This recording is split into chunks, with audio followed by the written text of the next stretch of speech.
आज हम paper GS को स्टार्ट करते हैं। GS paper 3। जीएस पेपर 3 में डिफरेंट कंपोनेंट्स आते हैं। इकोनॉमी है उसमें उसमें एग्रीकल्चर है, उसमें डिजास्टर मैनेजमेंट है, उसमें साइंस एंड टेक्नोलॉजी है, उसमें इंटरनल सिक्योरिटी है। तो हम one by one in sections को कवर अप करेंगे, देखेंगे। तो सबसे पहले हम स्टार्ट इंटरनल सिक्योरिटी से करेंगे। ओके गाइस, इंटरनल सिक्योरिटी में देखते हैं क्या क्या हमें देखने को मिलेगा। हम सबसे पहले सिलेबस को गो थ्रू करते हैं कि सिलेबस में क्या है। टॉपिक इसमें आता है linkages between development and spread of extremism. Extremism और जो डेवलपमेंट है उनके बीच में हमने रिलेशन को देखना है, उनके बीच को लिंकेज हमने सेटअप करनी है। अगला टॉपिक आता है role of external and non external state and non state actors. State actors and non state actors जो कि हमारे लिए एक चैलेंज का काम करते हैं। जो state actors and non state actors जो कि हमारी सिक्योरिटी को चैलेंज पोज करते हैं, वो हमने उनका रोल को हमने स्टडी करना है। उसके बाद हम देखेंगे कि communication networks, challenges of two internal security through communication networks। communication networks जो डिफरेंट नेटवर्क्स अवेलेबल है कम्युनिकेशन के, वो क्या चैलेंज पोज करते हैं हमारे नेशनल सिक्योरिटी को, हमारे इंटरनल सिक्योरिटी को। मीडिया का रोल, सोशल मीडिया का रोल क्या है, किस तरह से वो हमारे नेशनल इंटरनल सिक्योरिटी को चैलेंज पोज करते हैं। ओके, इंटरनल सिक्योरिटी चैलेंजेस को कैसे, इनका रोल क्या है। ओके, साइबर सिक्योरिटी में पढ़ेंगे हम मनी लॉन्ड्रिंग क्या है, और मनी लॉन्ड्रिंग और साइबर सिक्योरिटी को हम कैसे, इसके बेसिक्स को पढ़ेंगे, और इसको हम इसके सिलेबस में क्या है वो हम पढ़ेंगे। और जो डिफरेंट मनी लॉन्ड्रिंग है वो क्या है, मनी लॉन्ड्रिंग को पढ़ेंगे, और उसकी प्रिवेंशन, उसको हम कैसे रोक सकते हैं वो हम स्टडी करेंगे। उसके बाद जो सिक्योरिटी चैलेंजेस हैं, मैनेजमेंट है बॉर्डर एरियाज। हम बॉर्डर एरियाज मैनेजमेंट को हम डिटेल में पढ़ेंगे, और बॉर्डर एरिया मैनेजमेंट में क्या सिक्योरिटी चैलेंजेस हमारे इंटरनल सिक्योरिटी को देते हैं, और लिंकेजेस क्या है ऑर्गेनाइज्ड क्राइम का और टेररिज्म का, क्या लिंकेज है, किस तरह से इंटरनल ऑर्गेनाइज्ड क्राइम और जो टेररिज्म के स्टेक होल्डर्स हैं और ऑर्गेनाइज्ड क्राइम के जो स्टेक होल्डर्स हैं वो कैसे कोलैबोरेशन में काम करते हैं, तो वो किस तरह से हमारी इंटरनल सिक्योरिटी को चैलेंज करते हैं। और हमने देखना है कि हमारे इंडिया में कौन कौन सी सिक्योरिटी फोर्सेस हैं और कितनी एजेंसीज हैं और उनका मैंडेट क्या है, वो हम स्टडी करेंगे। ओके,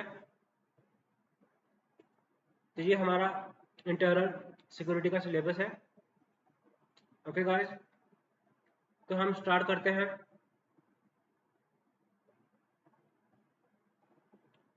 इनकी इंटरनल सिक्योरिटी से। ओके, तो सबसे पहले आपको पता होना चाहिए कि नेशनल सिक्योरिटी डॉक्ट्रिन है क्या।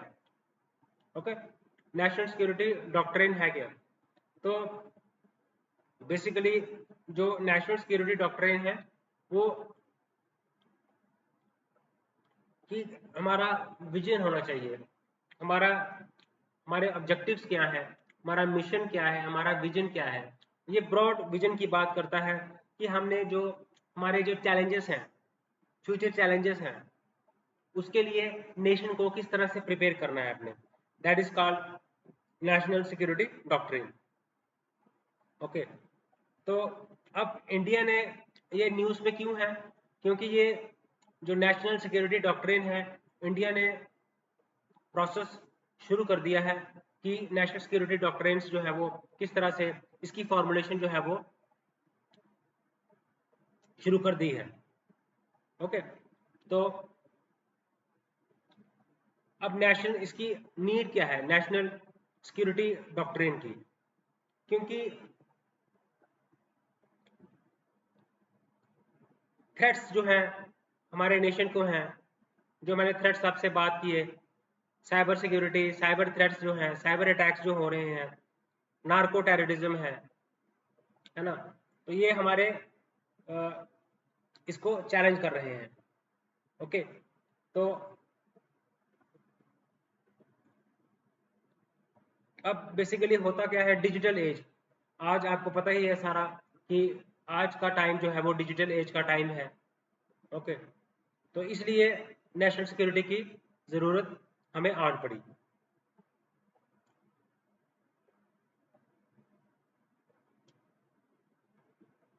अब जैसे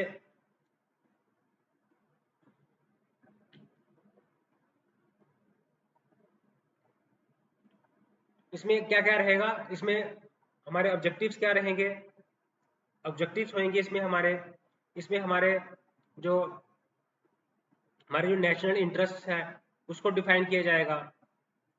ओके,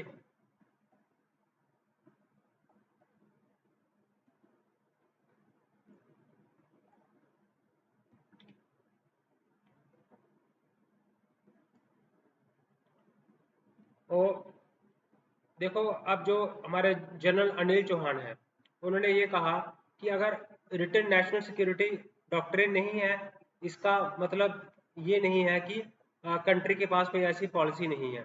पॉलिसी थी तभी जो कंट्री है वो सक्सेसफुल रही। किसको? आर्टिकल 370 को हटाने में, और चाहे उरी स्ट्राइक करना हो, चाहे बालाकोट स्ट्राइक करना हो, तो उसके लिए देश तभी सफल हुआ है, क्योंकि जरूरी ये इसकी एब्सेंस की वजह से ही सफल हुआ है। ओके,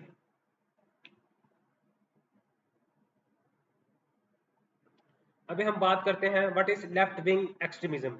लेफ्ट विंग एक्सट्रीमिज्म है क्या चीज?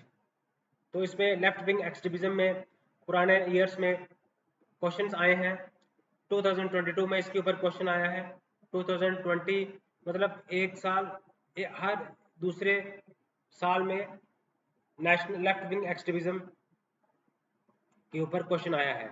अब इसके ऊपर जो हमारे प्रधानमंत्री हैं, फॉर्मर प्राइम मिनिस्टर जो थे डॉक्टर मनमोहन सिंह, उन्होंने कहा कि जो नक्सलिज्म जो है बेसिकली ये एक लॉ एंड ऑर्डर सिचुएशन नहीं है। ये एक इसको इसको रिलेट करके देखना चाहिए अंडर डेवलपमेंट से। अंडर डेवलपमेंट एक रीजन है, ये लेफ्ट विंग एक्सट्रीमिज्म का कारण है, अंडर डेवलपमेंट। ओके गाइस, तो बेसिकली लेफ्ट विंग एक्सट्रीमिज्म है क्या?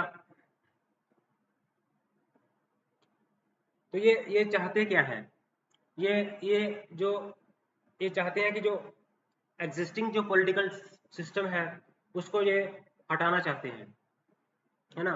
तो ये क्या, ये वायलेंस को अडॉप्ट करते हैं। ये जो करंट जो पॉलिटिकल सेटअप है उसको हटाने की कोशिश करते हैं अपने गोल्स को अचीव करने के लिए। असैसिनेशन करते हैं, बॉम्बिंग्स करते हैं, है ना। तो ये कम्युनिस्ट सिस्टम को सेटअप करना चाहते हैं, दे सोशलिस्ट सिस्टम को सेटअप करना चाहते हैं। ये बेसिकली पॉलिटिकल आइडियोलॉजी है ना। तो ये social change, economic change, political change चाहते हैं कि हमें कैपिटलिज्म के खिलाफ है जो लेफ्ट विंग एक्सट्रीमिज्म। तो आपको क्लियर कर दिया मैंने कि क्या है, ठीक है। तो अब अगर हम देखें कि कहाँ कहाँ प्रेजेंस है इसकी, तो झारखंड में इसकी प्रेजेंस है, इसकी छत्तीसगढ़ में इसकी प्रेजेंस है, इसकी उड़ीसा, ये ट्राई जंक्शन है, इसको हम बोलते हैं JCO tri junction, Jharkhand, Chhattisgarh and Orissa. उसके बाद आता है MMT tri junction, Maharashtra, Madhya Pradesh और छत्तीसगढ़, ये भी एक ट्राई जंक्शन है। यहाँ जहाँ ये होता क्या है कि ये क्राइम एक स्टेट में करते हैं और फिर दूसरी स्टेट में ये भाग जाते हैं, तो ताकि आपस में स्टेट्स का इंटीग्रेशन नहीं होने से ये माउस जो है उस चीज़ का फायदा उठाते हैं और ये क्राइम करके एक स्टेट में तो दूसरी स्टेट में ये शरण लेते हैं। उसके बाद एक और जंक्शन है केकेटी, केरला कर्नाटका तमिलनाडु ट्राई जंक्शन। तो यहाँ यहाँ पे आपको देखने को मिलेगा। तो रेड कॉरिडोर आता है इसमें। रेड कॉरिडोर में कौन कौन से स्टेट्स आती हैं? झारखंड, छत्तीसगढ़, उड़ीसा, मध्य प्रदेश, महाराष्ट्र और छत्तीसगढ़, ये ट्राई जंक्शन हैं। ओके, तो मैंने आपको बताया कि कितने जो अफेक्टेड स्टेट्स हैं उनके नाम मैंने बताए आपको, ठीक है। चाहे छत्तीसगढ़ है, झारखंड है, उड़ीसा है, ओके, इसमें आपको महाराष्ट्र मिलेगा, मध्य प्रदेश मिलेगा, ओके, आपको इसमें केरला भी मिलेगा, कर्नाटका भी मिलेगा, आपको तमिलनाडु भी मिलेगा। तो ये सारे स्टेट्स अफेक्टेड है किसकी वजह से? लेफ्ट विंग एक्सट्रीमिज्म भी बोलते हैं इसको, उसको नक्सलिज्म भी कहा जाता है। तो ऐसा देखने को मिला है कि 2022 के बाद जो है वो वायलेंस जो है डिक्लाइन हुआ है, वायलेंट इंसिडेंट जो है वो डिक्लाइन हुए हैं। अब पहले 2010 में 90 डिस्ट्रिक्ट्स में ये इसकी प्रेजेंस थी, अब 45 डिस्ट्रिक्ट्स में प्रेजेंस हुई है। कैजुअलिटीज में भी डिक्लाइन हुआ है काफ़ी ज़्यादा, और वायलेंस में भी डिक्लाइन हुआ है। ओके, तो ये स्टार्ट कहाँ हुआ था?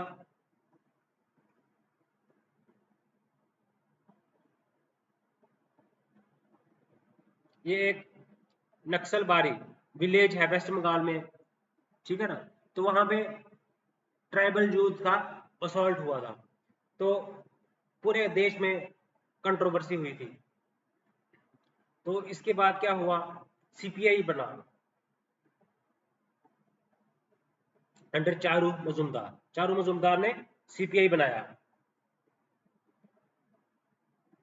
लेकिन तो जो गवर्नमेंट थी उस टाइम पे वेस्ट बंगाल में, और इंदिरा गांधी की जो कांग्रेस गवर्नमेंट थी, उसने क्रश कर दिया मूवमेंट को 1972 में। ये फर्स्ट फेज था। फिर सेकंड फेज जो है वो कब हुआ? वो स्टार्ट हुआ इमरजेंसी के टाइम में, ठीक है।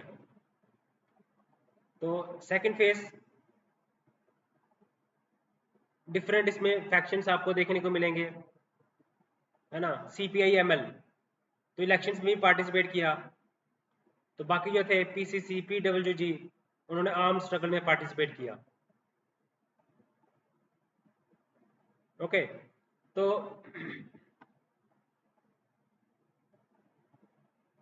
इस तरह से एवोल्यूशन हुआ इसका। 4 फेसेस में इसको डिवाइड करते हैं। तो लेकिन 2013 के बाद जो है वायलेंस जो है वो काफ़ी कम हुआ है। तो इसका रीज़न क्या है? गवर्नमेंट ने बहुत सारे डेवलपमेंट प्रोजेक्ट्स किए हैं वहाँ पे। गवर्नमेंट ने बहुत सारे वहाँ पे लोगों को मेन स्ट्रीम के साथ जोड़ने की कोशिश की है। लोगों को वहाँ पे रोड्स बनाए हैं, ओके, पुलिस स्टेशन बनाए हैं, मनरेगा के प्रोजेक्ट्स वहाँ पे इंस्टॉल किए हैं। ओके, तो अब काउंटर इंसर्जेंसी एफर्ट्स की वजह से जो है वो डिक्लाइन हुआ है। ओके, तो ड्राइवर्स क्या है, क्या कारण था नक्सलिज्म का? इसमें उनको वो लगता था उनको कि हमें सोशली एक्सप्लॉइट किया है, इकोनॉमिकली एक्सप्लॉइट किया है, और ये बेसिकली आइडियोलॉजी भी थी कि हमने सोशली चेंज करना है अपने सिस्टम को, इकोनॉमिकली चेंज करना है अपने सिस्टम को, है ना। तो बड़े सारे इश्यूज थे, सोशल इकोनॉमिक इश्यूज थे, लैंड के रिलेटेड इश्यूज थे, उनको लैंड से बेदखल कर दिया जाता था। लैंड रिफॉर्म्स वहां तक नहीं पहुंच पाए, एफिक्शन हो जाता था, उनको कर दिया जाता था, ठीक है। अब किस तरह से काउंटर कर रही है गवर्नमेंट? गवर्नमेंट ने रोड बनाए वहां पे, है ना। गवर्नमेंट ने रोड प्रोजेक्ट्स बनाए। ओके गाइस,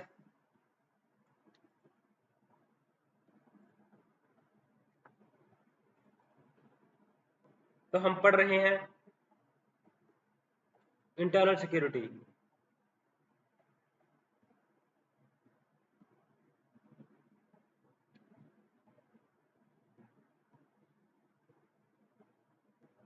तो इसमें ड्राइवर्स को मैंने बताया किस तरह से जो है, क्या ड्राइवर्स थे वो भी मैंने बताई आपको। उसके बाद मल्टी प्रोलॉन्ग स्ट्रेटजी, ठीक है।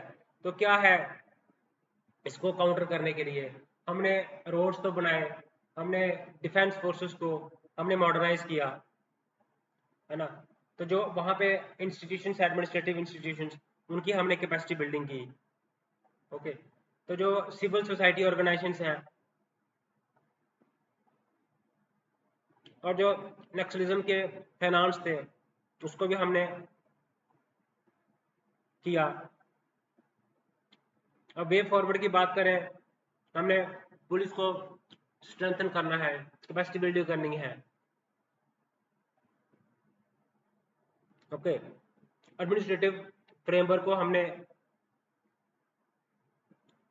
करेक्ट करना है, नेगोशिएशन करनी है।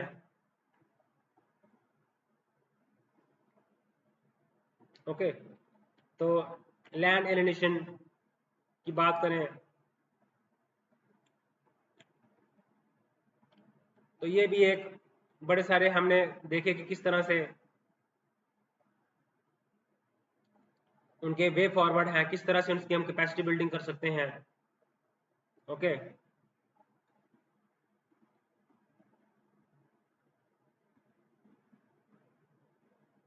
नक्सलबारी हमने पढ़ा, कहाँ से स्टार्ट हुआ, नक्सलबारी से स्टार्ट हुआ। ओके, तो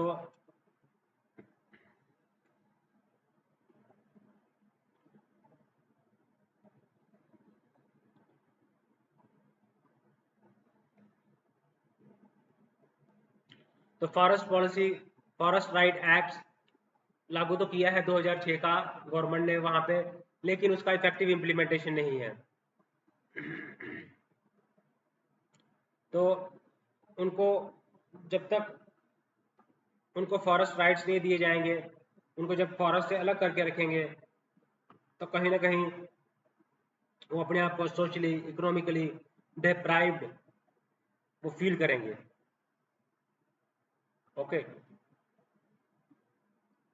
तो हम पढ़ रहे हैं internal security. Okay,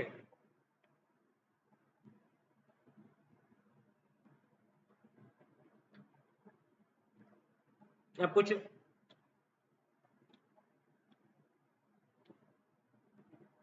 I think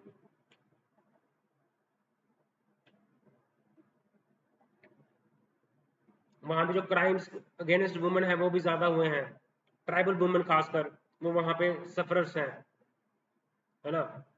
तो वहां पे मिनरल्स की प्रोडक्शन होती है, तो लोगों को वहां से, ट्राइबल्स को डिस्प्लेस कर दिया गया, तो उनको कहीं ना कहीं अपने वो फॉरेस्ट से वो एलिनेट हो गए।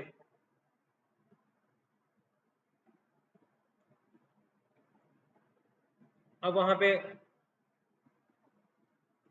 उनकी हेल्थ इश्यूज भी हैं, प्रोटीन की डेफिशिएंसी है उनमें, मेंस्ट्रुअल हेल्थ हाइजीनिक प्रोडक्ट्स उनको अवेलेबल नहीं है।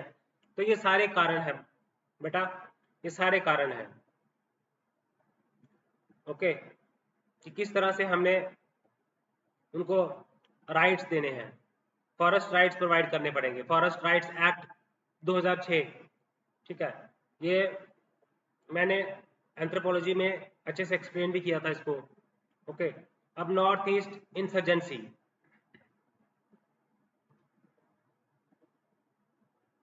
अब हम आगे पढ़ेंगे नॉर्थ ईस्ट इंसर्जेंसी के बारे में। ओके गाइस, तो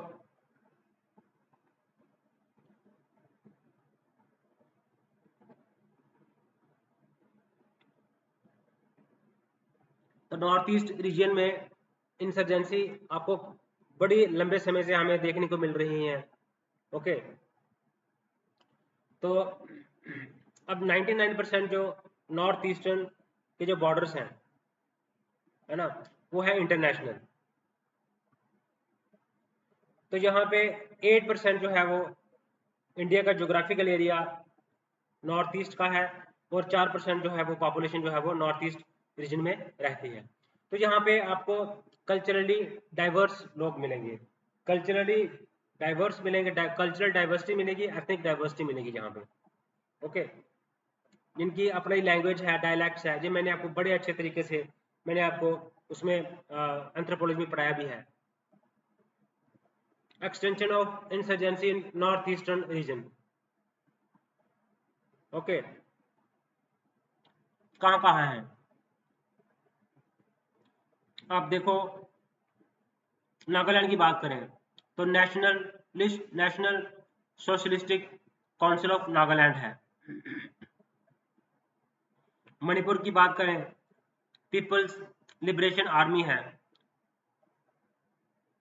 यूनाइटेड नेशन लिबरेशन फ्रंट है। अब मणिपुर आप में आपको बड़े सारे वायलेंस देखने को मिल रहे हैं, तो इस मेंस में 100% क्वेश्चन इस टॉपिक से एक्सपेक्टेड है। उसके बाद आता है United liberation front of Assam, national democratic front of Bodoland. Okay, उसके बाद आता है आपको असम में ये देखने को मिलेंगे, त्रिपुरा में national liberation front of Tripura. उसके बाद गारो नेशनल लिबरेशन आर्मी ये देखने को मिलेगा, है ना।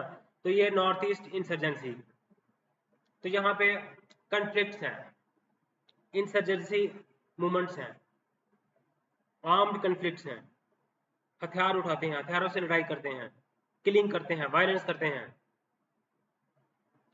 तो इसको हम बोलते हैं north east insurgency. Armed conflict, violence करना, इसको हम बोलेंगे आर्म्ड कन्फ्लिक्ट।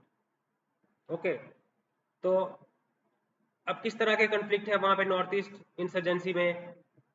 इंसर्जेंसी है वहां पे आपको एथनिक कन्फ्लिक्ट्स भी देखने को मिलते हैं, वहां पे स्पॉन्सर्ड टेररिज्म है, स्टेट स्पॉन्सर्ड टेररिज्म, क्योंकि एक स्टेट्स की बाउंड्री, नागालैंड हो गया, मणिपुर हो गया, इनकी बाउंड्री मिलती है म्यांमार से। अरुणाचल प्रदेश की बाउंड्री एक तरफ है चाइना, चाइना जो है वो स्पॉन्सर करता है टेररिज्म को, उनको हथियार सप्लाई करता है, उनको फाइनेंस करता है। एथनिक क्लैशेस हैं, है ना, माइग्रेशन की वजह से वहां पे कन्फ्लिक्ट्स हैं, एथनिक की वजह से कन्फ्लिक्ट हैं। अब इकोनॉमिक रिसोर्सेज जो है उनके कंट्रोल के ऊपर कन्फ्लिक्ट्स है वहां पे। ओके, तो ये हमने देखा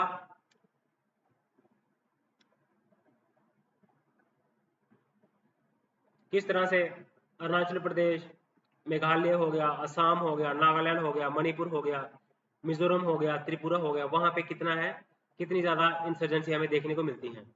और वहां पे जो काजेस क्या है, स्टेटहुड की डिमांड होती है ना। नागालैंड जो है वो स्टेटहुड की डिमांड करता है, जो मणिपुर की जो डिमांड थी स्टेटहुड की वो एक है। तो अब कल्चरल थ्रेट्स, अब कल्चरल थ्रेट्स भी उनको है एक तरह से। ओके, तो मिजोस जो है वो क्या हुआ है डिसअपॉइंट, जब असम गवर्नमेंट, जब फेमिन्स आए वहां पे, तो असम गवर्नमेंट से वो बड़े ज़्यादा डिसअपॉइंटेड हो गए। ओके, असामीज को जब जब ऑफिशियल लैंग्वेज बनाया, मिजो लैंग्वेज को इग्नोर कर दिया, तो उनको क्या हुआ, कल्चरल थ्रेट्स आ गए उनको कि हमारा कल्चर तो खत्म हो जाएगा, हमें तो कोई किसी ने हमारे को कंसिडर ही नहीं किया। ओके, अब ये डिमांड करते हैं, सेशनिस्ट डिमांड होती है इनकी, है ना। तो जैसे for example Naga insurgency, Naga council था वहां पे, ठीक है। तो वो उनका मकसद क्या था, नागा टेरिटरीज को इंडिया से अलग करना, सेशन करना, ठीक है। तो मिजो और असम का मैंने बताया कि कैसे असम को ऑफिशियल लैंग्वेज बना दिया, मिजो को ऑफिशियल लैंग्वेज नहीं बनाया, तो उनको कहीं ना कहीं डिससेटिस्फेक्शन होगी उनसे। ओके,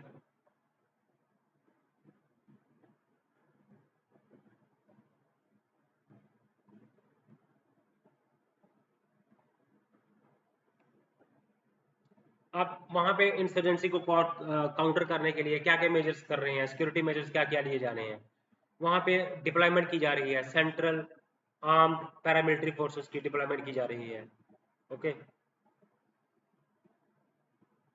जैसे स्टेट्स को सिक्योरिटी के रिलेटेड जो है वो फंड्स दिए जा रहे हैं, आपने कोई बटालियंस बनानी है, कोई लॉजिस्टिक्स की सपोर्ट किए जा रही हैं, मॉडर्नाइजेशन किया जा रहा है स्टेट फोर्स का। ओके, अनलॉफुल जो एसोसिएशन है जैसे यूएपीए, उसको जो है वो क्या किया जा रहा है, बैन किया जा रहा है। अब इंसर्जेंसी की जो ऑर्गेनाइजेशंस थी उनको बैन किया जा रहा है, उनको, ठीक है।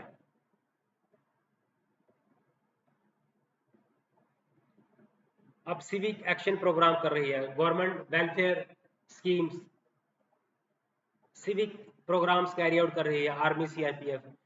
क्या सिविक एक्शन प्रोग्राम है? सिविक एक्शन प्रोग्राम जिसको बोलते हैं, welfare program, developmental activities, sanitation drive की जा रही है, मेडिकल कैंप्स वहां पे लगाए जा रहे हैं,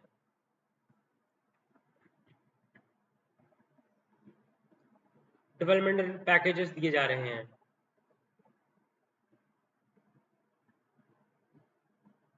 ओके,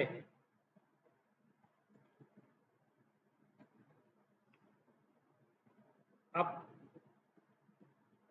ऑटोनॉमी डिमांड करते हैं मणिपुर वाले कि हमें ऑटोनॉमी दे दो।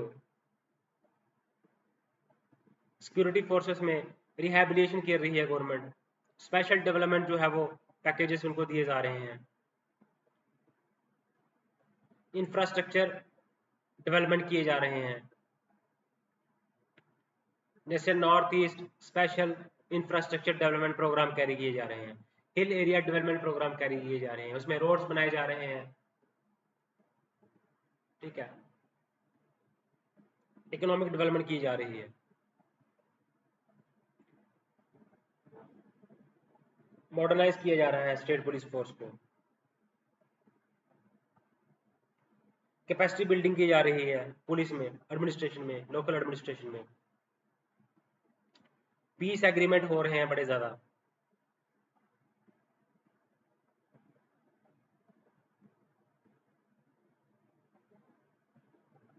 ओके, अब वे फॉरवर्ड में क्या है, आपने एक्रोनिम याद रखना है, रिजॉल्व। तो अब गवर्नमेंट क्या कर रही है, पीस अकॉर्ड कर रही है उनके साथ, नेगोशिएशन कर रही है, इकोनॉमिक डेवलपमेंट और एम्पावरमेंट कर रही है, resolution of disputes, international collaboration कर रही है ताकि सोशियो इकोनॉमिक डेवलपमेंट की जाए, काउंटर इंसर्जेंसी को रोका जाए। अब इंस्टीट्यूशनल स्ट्रक्चर किया जा रहा है, लॉ एंड ऑर्डर किया जा रहा है, वैल्यूइंग इंप्लीमेंटेशन एफिशिएंसी की जा रही है। ओके, आप ये देखोगे, हमने अच्छे से डिटेल में पढ़ा है कि क्या चीजें हैं, नॉर्थ ईस्ट इंसर्जेंसी क्या है,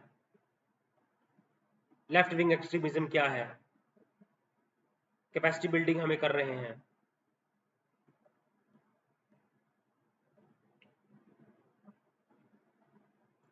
फिफ्थ शेड्यूल और सिक्स शेड्यूल का वहां पे इम्प्लीमेंटेशन हो रहा है।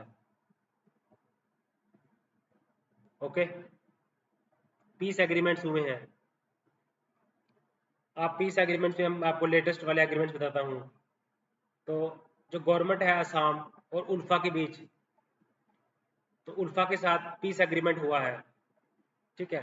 तो इसमें 5,000 करोड़ का स्पेशल डेवलपमेंट पैकेज दिया जा रहा है अगले 5 साल में, इसके साथ असम के साथ, government of India, government of Assam और उल्फा, उनके साथ पीस एग्रीमेंट हुआ है। और उसके बाद एक पीस एग्रीमेंट हुआ है गवर्नमेंट ऑफ इंडिया और मणिपुर और यूएनएलएफ के साथ, यूएनएलएफ, पीस मणिपुर लाने, पीस मणिपुर में पीस लाने के लिए, ठीक है। तो 2023 में असम के साथ government of Assam, government of Arunachal Pradesh में जो बाउंड्री का डिस्प्यूट है असम और अरुणाचल प्रदेश में, उनमें एक एग्रीमेंट बना है, कॉपरेशन का एग्रीमेंट किया गया है।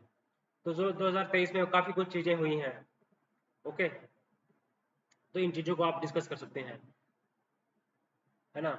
असम के साथ, उल्फा के साथ एग्रीमेंट हुआ है, मणिपुर और यूएनएलएफ के साथ एग्रीमेंट किया है गवर्नमेंट ने, पीस एग्रीमेंट किया है। ओके गाइस,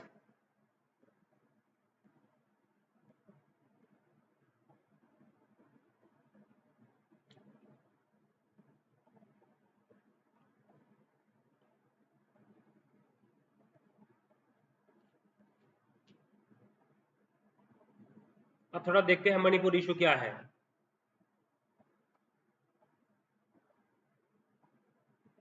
बहुत सारे लोग वहां पे मारे गए हैं,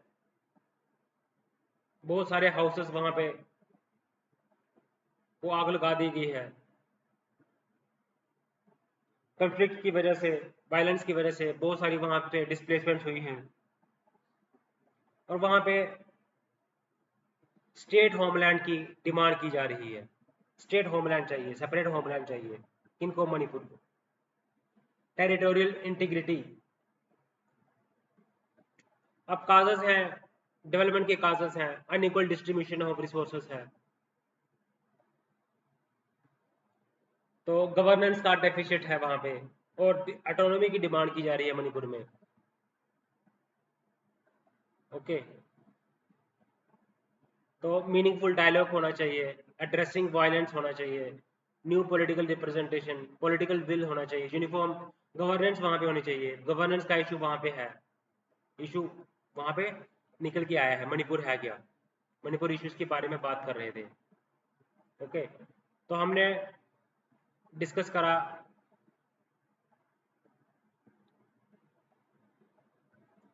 कि एक्सट्रीमिज्म को डिस्कस करा हमने, नॉर्थ ईस्ट इंसर्जेंसी को डिस्कस करा, है ना।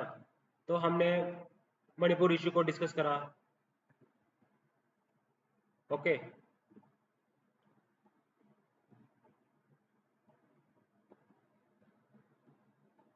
तो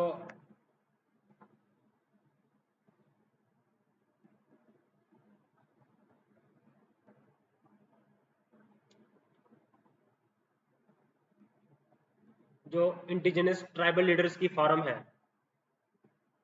कुकी जो ग्रुप, वो चाहते हैं कि उनका सेपरेट एडमिनिस्ट्रेशन हो, सेपरेट चीफ मिनिस्टर हो, जहां पे ट्राइबल ग्रुप्स मेजोरिटी में है। वो चाहते हैं कि हमारा सेपरेट एडमिनिस्ट्रेशन हो मणिपुर का। जो ट्राइबल लीडर्स की वहां पे जो ट्राइबल लीडर्स हैं, ओके, अभी जो कुकीज हैं,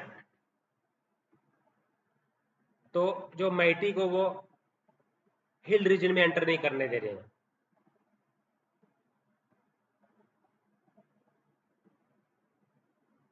कुकी और माइटी के बीच में वहां पे क्लैश है। ठीक है गाइस, तो ये है मणिपुर इशू।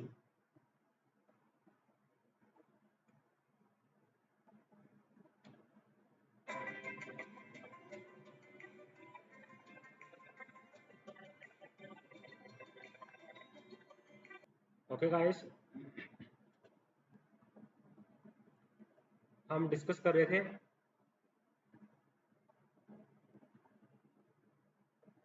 मणिपुर इशू के बारे में।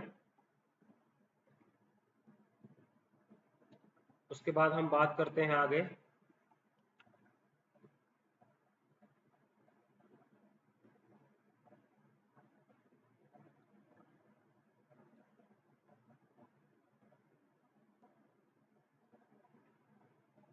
जो पीस अकॉर्ड हुआ है उल्फा के साथ।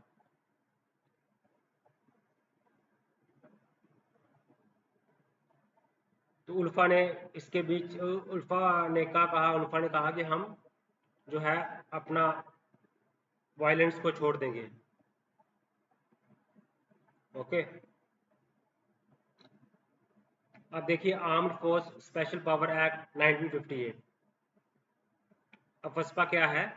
ये basically armed force special power act, ये एक्ट है गवर्नमेंट पार्लियामेंट ऑफ इंडिया ने का ये एक्ट है। तो इसमें डिस्टर्ब्ड एरिया में जो पावर्स देती हैं, स्पेशल पावर्स देती हैं इंडियन आर्म्ड फोर्सेस को। ओके,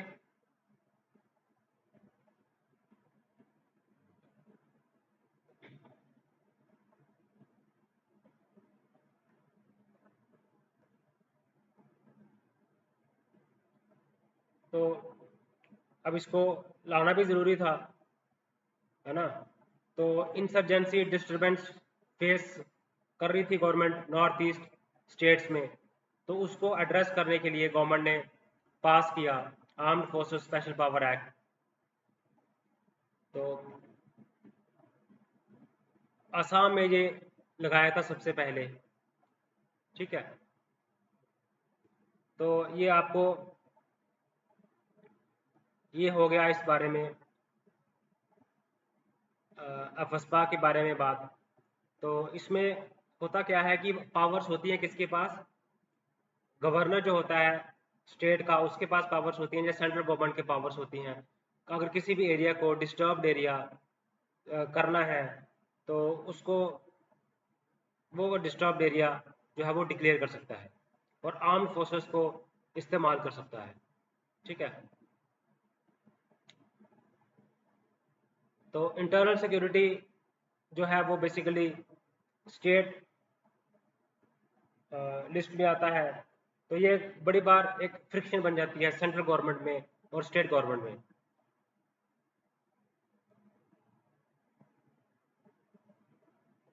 तो जो नागालैंड की स्टेट गवर्नमेंट थी वो कहती थी कि नहीं डिस्टर्ब्ड एरिया नहीं है, पर सेंटर कहती थी कि नहीं है। तो ये इसमें ऑटोनॉमी दी जाती है, स्पेशल पावर दी जाते हैं स्टेट फोर्सेस को, ओके। तो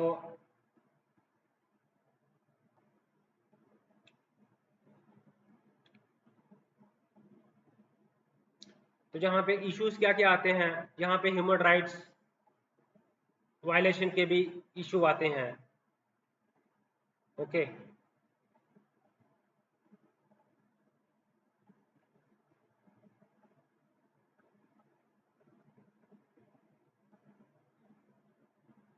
तो लेकिन इसमें जो ह्यूमन राइट्स सेल होता है आर्मी का, तो ह्यूमन राइट्स वायलेशन की कंप्लेंट जो है वो कौन देखता था, वो आर्मी का एक ह्यूमन राइट्स सेल होता है, वो इस कंप्लेंट्स को देखता था।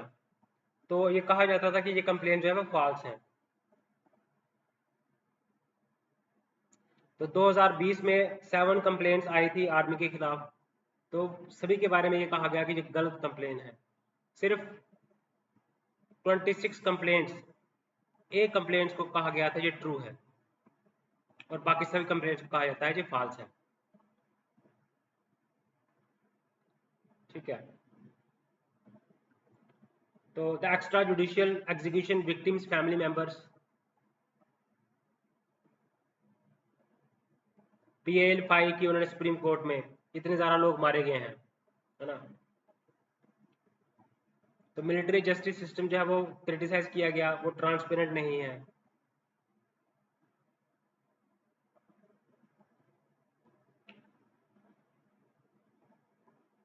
जैसे मचिल एनकाउंटर में जो 5 आर्मी पर्सन का क्या हुआ, कोर्ट मार्शल किया गया, तो लेकिन बाद में क्या हुआ, उनकी सेंटेंसेस जो थी सस्पेंड कर दी। इनकन्सिस्टेंसी है उनकी जस्टिस में। तो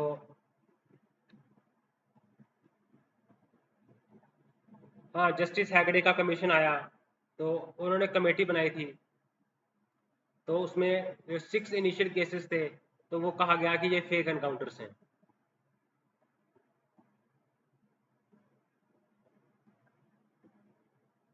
ठीक है।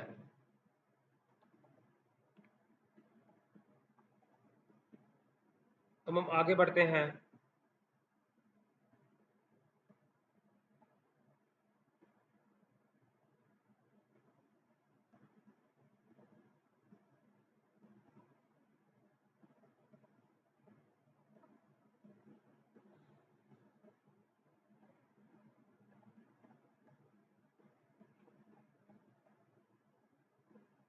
अब हमने मणिपुर इशू डिस्कस किया, हमने अफस्पा डिस्कस किया, ठीक है। अब हम डिस्कस करते हैं बॉर्डर मैनेजमेंट। क्या होता है बॉर्डर मैनेजमेंट?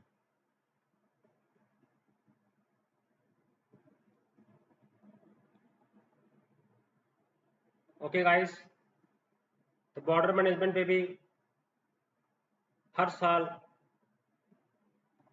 या दूसरे तीसरे साल में क्वेश्चन इसमें, हर दूसरे तीसरे साल में क्वेश्चन बॉर्डर मैनेजमेंट पे आ जाता है। ओके, अब देखा जाए कि इंडिया जो है बॉर्डर शेयर करता है 6 नेबरिंग कंट्रीज के साथ, जिसमें पाकिस्तान है, चाइना है, नेपाल है, भूटान है, म्यांमार है, बांग्लादेश है और अफगानिस्तान है। 6 नेबरिंग स्टेट्स हैं, 7। ठीक है, तो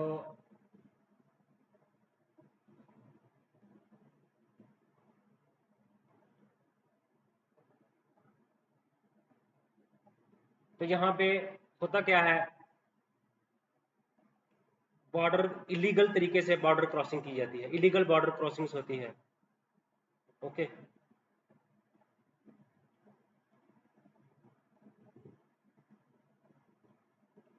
तो कम से कम 5.5 मिलियन लोग जो है इंडिया में, उन्होंने रिपोर्ट किया कि वो कंट्री के बाहर से हैं। तो 0.44% टोटल पॉपुलेशन जो है वो बाहर की थी।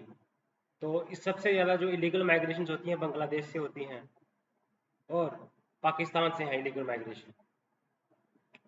तो अफगानिस्तान से भी है इलीगल माइग्रेशन। बहुत सारी सीज़फायर वायलेशंस होती हैं LOC के ऊपर, इंटरनेशनल बॉर्डर के ऊपर। ओके, अब बॉर्डर मैनेजमेंट है क्या? Border management basically strategies adopt की जाती है, एक्टिविटीज़ की जाती है। किसके द्वारा स्ट्रेटजीज अडॉप्ट की जाती है, एक्टिविटीज़ की जाती है? किसके द्वारा? गवर्नमेंट के द्वारा एंड अदर रेलेवेंट अथॉरिटीज़। ठीक है, ताकि जो है इफेक्टिव कंट्रोल हो जाए बॉर्डर्स का। ठीक है,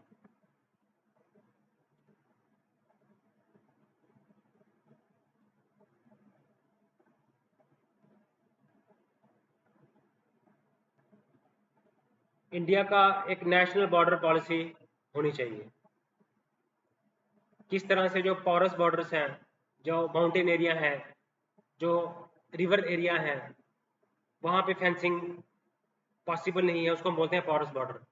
और जहाँ पे जो ओपन बॉर्डर है उसको हमें फेंसिंग करने की ज़रूरत है। ओके, तो इंडो इंडो बांग्लादेश बॉर्डर के ऊपर मेजर्स जो है वो अडॉप्ट करने चाहिए, क्योंकि बांग्लादेश से बहुत ज़्यादा माइग्रेशन होती हैं, लीगल माइग्रेशन होती हैं। ओके,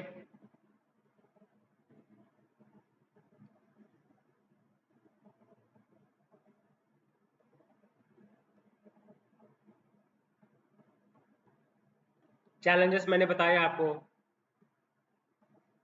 डिफिकल्ट टेरेन है। और क्या है चैलेंजेस?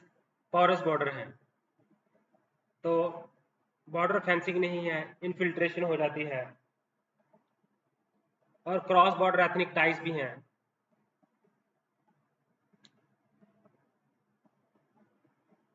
अब one border one guarding force, अब ये भी बात होती है कि एक बॉर्डर वन बॉर्डर वन, एक ही गार्डिंग फोर्स जो है वो होनी चाहिए। अब देखा जाए तो बांग्लादेश में कौन सी है बॉर्डर सिक्योरिटी फोर्स है, चाइना में कौन सी है इंडो तिब्बतन बॉर्डर पुलिस है, अब चाइना के लाइन ऑफ एक्चुअल कंट्रोल में कौन सी सिक्योरिटी फोर्स है, वो आर्मी है।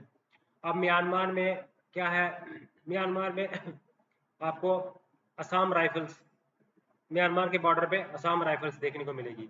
नेपाल और भूटान के बॉर्डर पे आपको सशस्त्र SSB मिलेगी। पाकिस्तान का जो है वहाँ पे इंडियन आर्मी मिलेगी। पाकिस्तान में आपको बॉर्डर सिक्योरिटी फोर्स मिलेगी। तो लैक ऑफ कोऑर्डिनेशन है, बहुत सारी फोर्सेस मैनेज कर रही हैं बॉर्डर्स को, तो उनमें मल्टीपल एजेंसीज हैं, तो सेंट्रलाइज्ड कोऑर्डिनेशन ही नहीं है।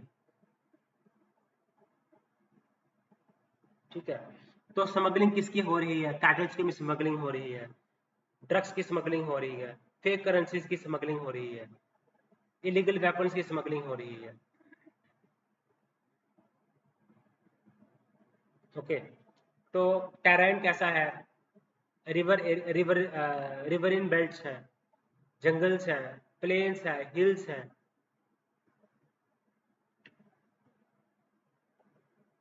डिफिकल्ट ट्रेन की वजह से पॉरस बॉर्डर है। एक्सप्लॉयटेशन है, और वहाँ पे पनप भी रहे हैं। Left bank extremism, north east insurgency groups वहाँ पे पनप रहे हैं, वहाँ पे अपना आर्म्ड कन्फ्लिक्ट कैरी आउट करते हैं, स्टेट एडमिनिस्ट्रेशन को टॉपल करने की बात करते हैं, और अपना जो सोशलिस्ट आइडियोलॉजी है, कम्युनिस्ट आइडियोलॉजी है, उसको स्प्रेड करने की कोशिश करते हैं, कैपिटलिज्म को रिमूव करने की कोशिश करते हैं।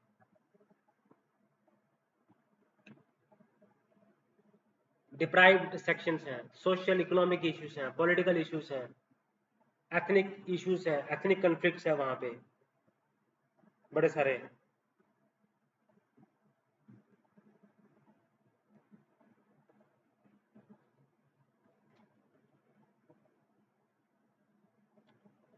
तो डिफिकल्ट टेरेन है, पोरस बॉर्डर्स हैं,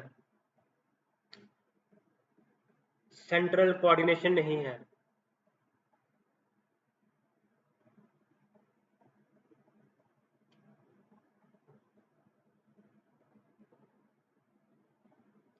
अब पॉलिसी एंड डिप्लोमेटिक एफर्ट्स किए जाते हैं, इंडिया के साथ, बांग्लादेश के साथ जॉइंट एक्सरसाइज की जाती हैं, हाई लेवल कोऑपरेशन होता है, ताकि ये इसको बोलते हैं डिप्लोमेटिक एफर्ट्स, पॉलिसी एफर्ट्स की बांग्लादेश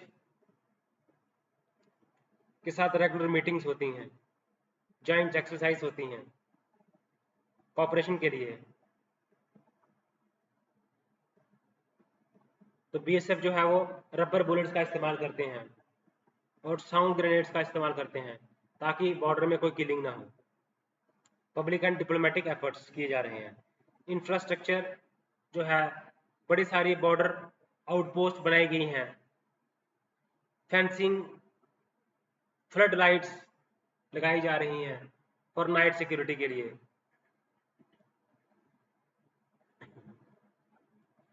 ठीक है, कैमरेस के साथ, ड्रोन्स के साथ रियल टाइम सर्वेलांस किया जा रहा है, मोशन सेंसर्स किए जा रहे हैं, हाईटेक कैमरे का इस्तेमाल किया जा रहा है, स्मार्ट फेंसिंग की जा रही है। ओके,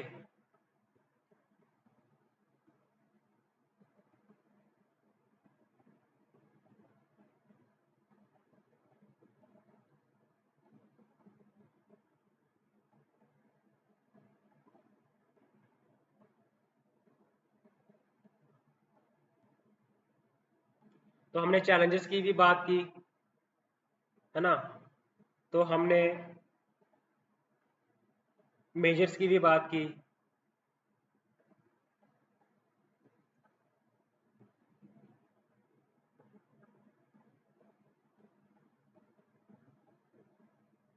अब बॉर्डर मैनेजमेंट में हमने बात की, India Bangladesh border, Indo Pakistan border management की बात की, ट्रेड को,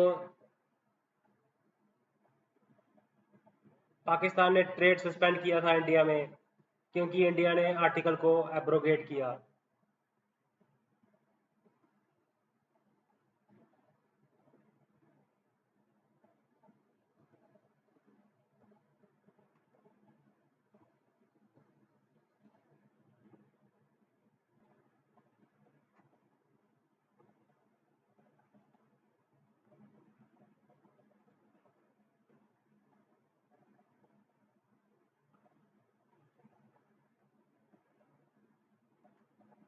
ओके, तो इंडिया पाकिस्तान बॉर्डर मैनेजमेंट की बात करें,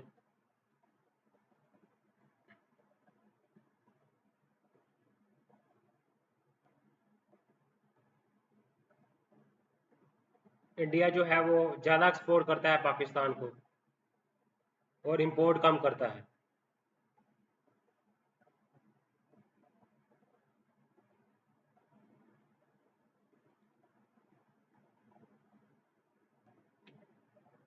ओके,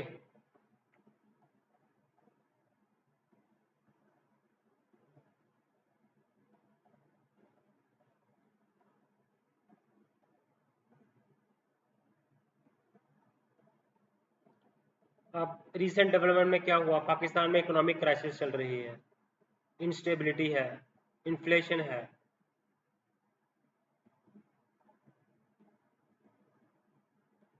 अब इंडिया नेपाल की बात करें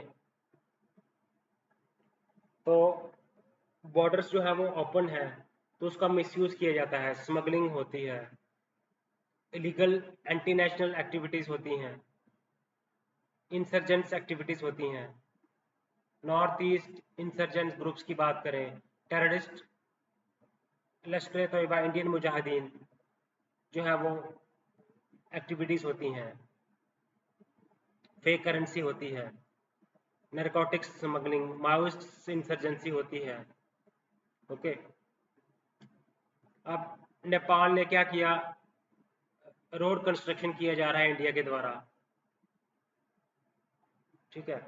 तो अब वहाँ पे नेपाल ने न्यू मैप शो किया, उसने बताया काला पानी, लिपू लेक और लिम्पिया दूरा। लिम्पिया दूरा को उसने बताया कि वो नेपाल की टेरिटरी है मैप के थ्रू। इंडिया ने उसको कहा कि ये यूनिलेटरल एक्शन है पाकिस्तान नेपाल का।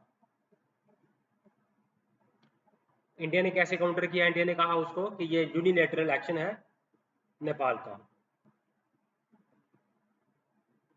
तो अब करेंसी में ये चीज आ गई है, तो इसका लॉन्ग टर्म इम्पैक्ट देखने को मिलेगा।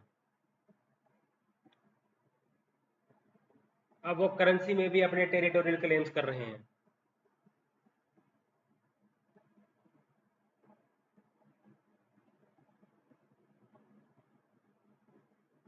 बॉर्डर मैनेजमेंट है इंडिया नेपाल, ठीक है। इंडिया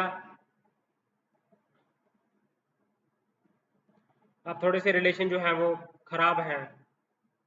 अब उसने क्योंकि चाइना के साथ एग्रीमेंट किया है, तो इससे क्या है, नेपाल की डिपेंडेंसी वो कम हो गई है, तो ये इंडिया के लिए ठीक नहीं है।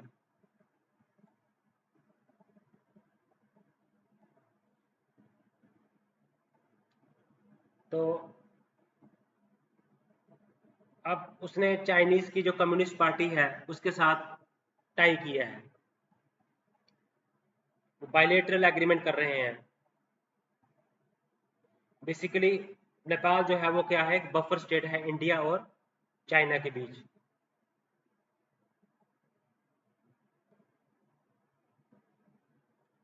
तो ये काउंटर बैलेंस है इंडिया के लिए।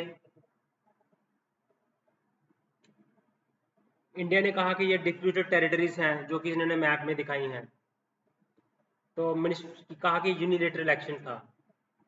तो ये है इंडिया। और अभी बात करें हम इंडिया और चाइना की, रिलेशंस जो है वो नॉर्मल नहीं है।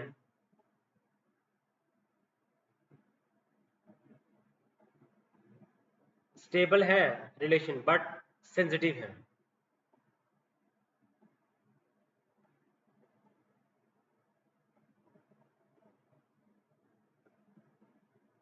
जब फोर्सेस फेस टू फेस हैं तो हम ये एक्सपेक्ट नहीं कर सकते कि रेस्ट ऑफ द रिलेशन जो है वो भी चलेंगे नॉर्मल मैनर में।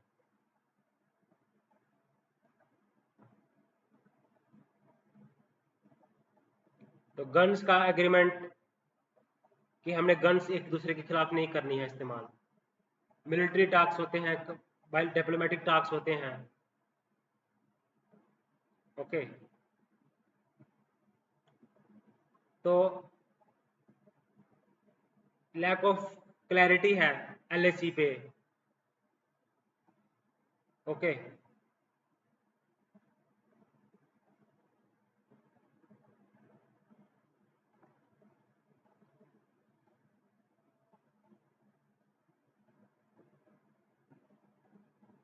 1962 के वार में क्या हुआ, रिलेशन जो है वो बिल्कुल खराब हो गए थे। उसके बाद राजीव गांधी ने विजिट किया था वहां पे और रिलेशन इंप्रूव हुए। अब रिसेंट कन्फ्रंटेशन कहाँ कहाँ पे हुई, गलवान में हुई, डोकलाम में हुआ, ठीक है। नो वार नो पीस। अब दोनों में ट्रेड डेफिशिएंट बड़ा ज्यादा है, $100 बिलियन का ट्रेड डेफिशिएंट है। अब इंडिया चाहता है permanent seat United nation security council में, और वो चाइना को ये ठीक नहीं लगता।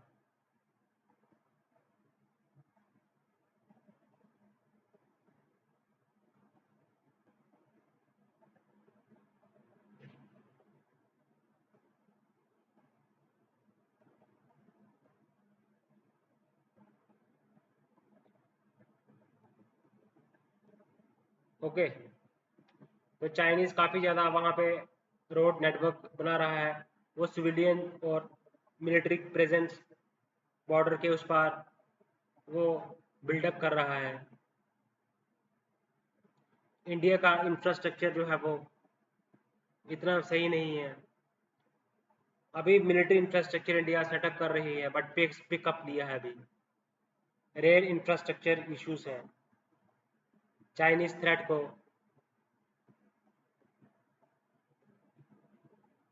Military reforms, chief of defence staff और डिपार्टमेंट ऑफ मिलिट्री अफेयर्स बनाया है।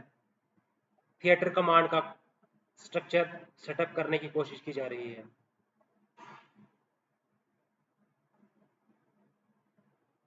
बीआरओ को बजट दिया जा रहा है ज़्यादा से ज़्यादा। तो रोड्स बनाए जा रहे हैं लद्दाख में, अरुणाचल प्रदेश में। अब चाइना क्या कर रहा है, वो म्यांमार में इनसर्कल करने की कोशिश कर रहा है इंडिया को।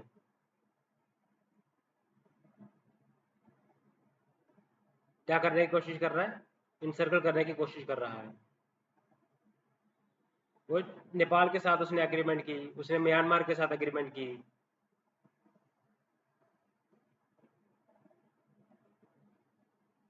अब बड़े सारे इंडिया के जो पेट्रोलिंग पॉइंट थे वो ब्लॉक किए हैं चाइना ने।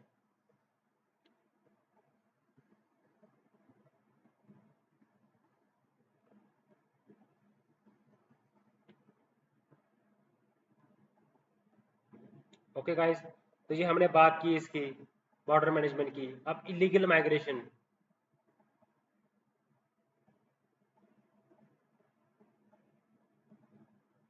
म्यांमार से इनकी इलीगल माइग्रेशन हो रही हैं, है ना।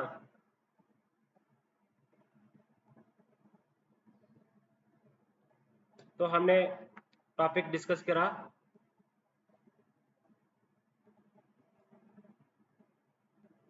तो सिक्योरिटी चैलेंजेस क्या है और बॉर्डर एरियाज मैनेजमेंट क्या है, ये हम पढ़ रहे थे, ये क्या है। ओके,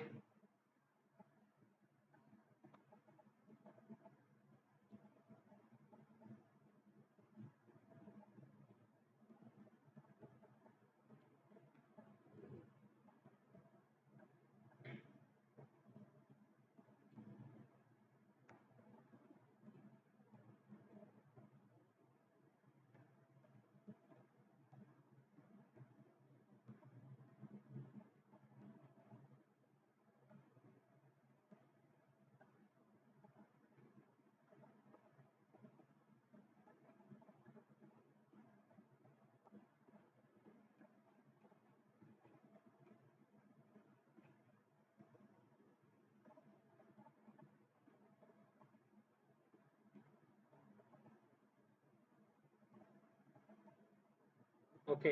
अब इलीगल माइग्रेशंस जो हैं वो भी हो रही है।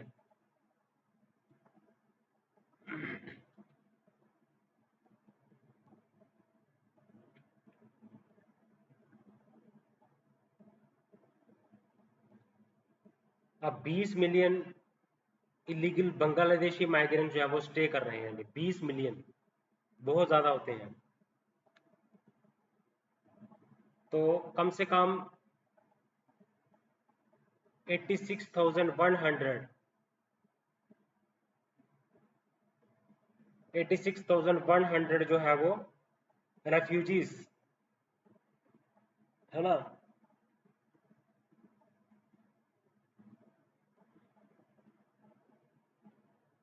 वो म्यांमार से हैं, इंक्लूडिंग रोहिंग्या।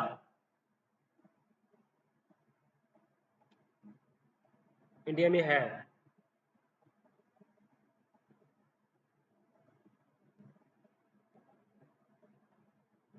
तो जब इंडियन मुस्लिम के पास क्या है, डेमोक्रेसी है, लेकिन वहां पे डिस्क्रिमिनेशन है, प्रोसिक्यूशन है।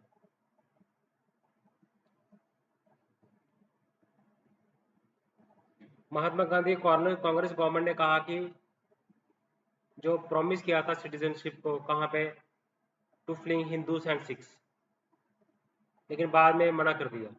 अब बांग्लादेशी रिफ्यूजीज हैं, वो भी काफ़ी ज़्यादा इंडिया में आए हैं।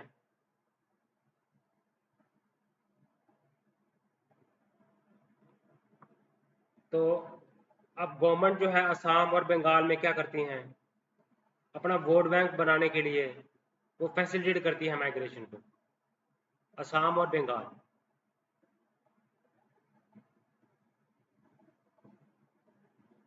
असम अकॉर्ड हुआ था 1985 में,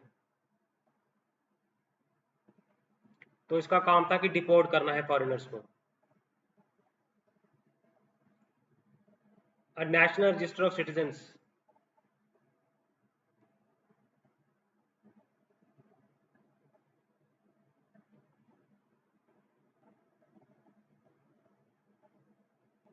अब नेशनल रजिस्टर ऑफ सिटीजन्स जो है वो किया गया। इसका मतलब 3 करोड़ जो लोग थे वो एलिजिबल थे, बाकी जो थे 19 लाख पीपल जो थे उनके पास राइट था कि वो फॉरेनर्स ट्रिब्यूनल्स के लिए अपील करें।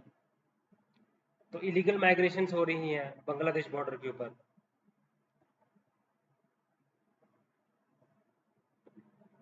फेंसिंग कर रही है गवर्नमेंट, फ्लड लाइटनिंग की जा रही है, स्टेट बॉर्डर सिक्योरिटी फोर्स को मॉडर्नाइज किया जा रहा है, ड्रोन के द्वारा सर्विलांस किया जा रहा है, स्मार्ट कैमरास के द्वारा सर्विलांस किया जा रहा है।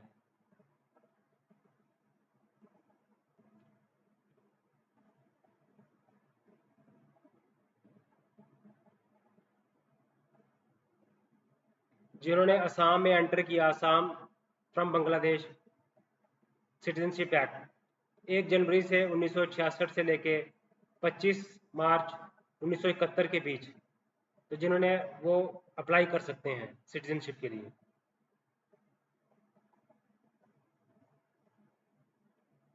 ओके गाइस, तो इस वीडियो में जहाँ तक के रखेंगे, तो आगे हम इसके आगे नेक्स्ट वीडियो में शुरू करेंगे गाइस। चैनल को लाइक करें, सब्सक्राइब करें और शेयर करें।